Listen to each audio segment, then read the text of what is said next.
Hello dear friends, I'm glad to welcome you to our channel. The new plant growing season will start very soon, but we've already begun some preparatory work in our seedling nursery.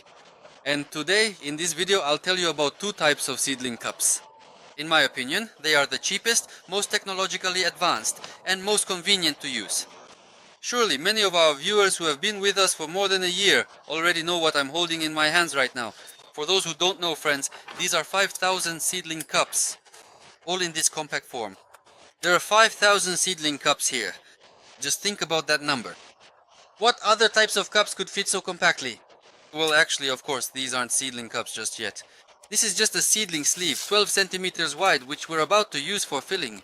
In fact, we've already started filling it with soil, but I'll briefly show you how to use it. And the second type, which is actually free, because after all, the seedling sleeve, you do have to spend a little on it since you have to buy it. The second method of making seedling cups will be completely free.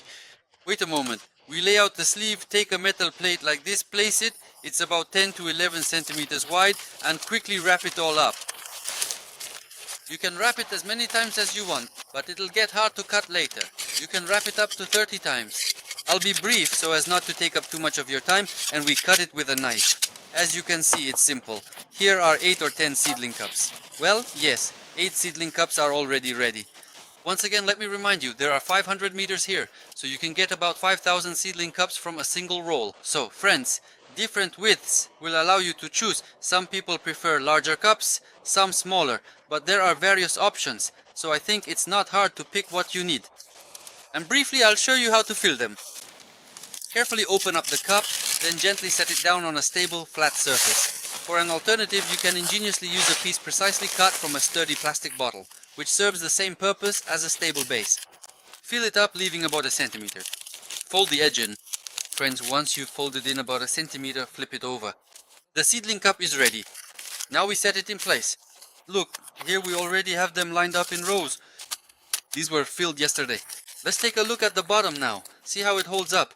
I filled them a bit earlier on purpose. Here you go, the folded bottom. It took shape in just a day. In a week, or at least by the time you start growing the seedlings, the bottom won't unfold anymore. So we can freely move and rearrange the cups without worrying that the soil will spill out. It's very convenient and very efficient. Friends, now let's move on to the second method of making the cups. To get cups for free, we will use film that has already been used. We have a lot of this film, but we also use some of it to cover the soil so it doesn't dry out. Look, if you store the soil and plan to fill the cups in the spring, friends, and you've already prepared the soil in the fall, be sure to cover it, just like we do. The flora in this soil, the microorganisms, the soil organisms, they won't be able to survive in dried out soil. That's why soil that is being stored should always be kept moist. This also means that the soil in these cups should be moist. When we fill them, we will also cover them with film, so the soil stays damp. So friends, cut pieces like this from some old plastic film. I've already cut them. There's nothing complicated about it. There's nothing difficult about it. An old can, as you can see, already rusty, with a handle attached like this. Nothing complicated. There's a slot here, well, the handle is inserted, everything is sealed up, and if you look at the bottom, you can see it's all bent in. The main thing is that there's something to grab onto. Honestly, friends, my grandmother was using this can many years ago. So in our region, this method of filling cups has been used for a long time and quite successfully, but we've kind of abandoned it now.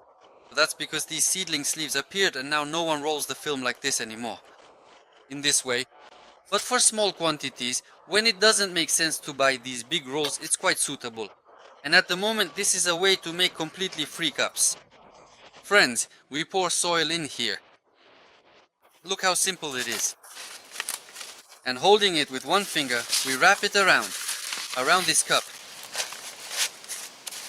I'm a bit out of practice making these since it's been a long time. And at the joint where the film meets, we form the bottom like this. We got a cup, well, mine isn't completely filled, but still. Here's a cup like this. The cup is quite large in diameter. Look, compared to the other one, it's probably 2 or even 2.5 times bigger. But it all depends on the size of this can. If you want it smaller, you can make it smaller. Although for growing tomatoes and for the seedlings to develop well, you can use a big jar like this. Then the tomatoes' root system It will be more comfortable developing, and it just takes some skill with practice.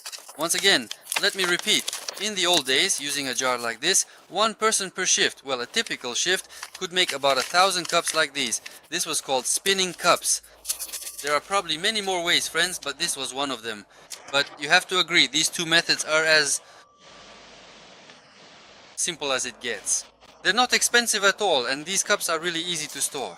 And then, after we've used them and planted everything in the soil, we just store them in a bag like this. And this year we'll be using last year's cups again. Some of these cups are already 2 years old. That's how we keep them in the bag. We just store them, no problems at all, and they take up very little space, which I think is really convenient